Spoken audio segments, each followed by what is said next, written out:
the Director General of the Australian Security Intelligence Organisation, Mike Burgess, delivered his threat assessment speech here in Canberra last night. It was a 45-minute address that gave some insight into the secretive work that ASIO does.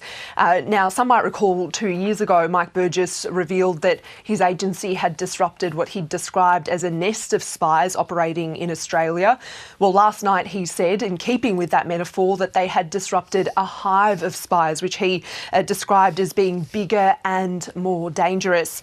He didn't name the country that was involved, but he said that they were working undercover, they were highly trained, and in some cases had been planted years earlier. He also revealed the details of one other disrupted plot. He said that an Australian-born lackey had been recruited by a foreign government to try and lure senior Australian journalists on an all-expenses-paid study tour of another country in an attempt to try and extract privileged information from them. He said that essentially the watchers are now being watched. He said media organisations were being targeted by hacking attempts at unprecedented levels. Let's take a listen to some of what Mike Burgess said last night.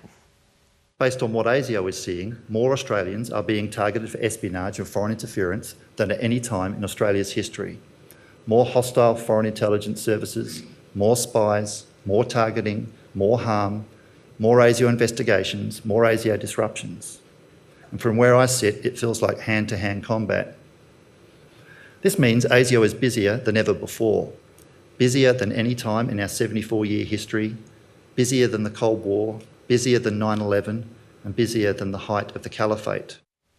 And Michael, as you mentioned earlier, Mike Burgess also revealed that he had been directly approached and pressured by some Australians, by public servants, he said business identities and academics in Australia to ease up or relax ASIO's foreign intelligence operations in an attempt not to upset foreign governments. He described the arguments that were being put forward by these people as, quote, flimsy.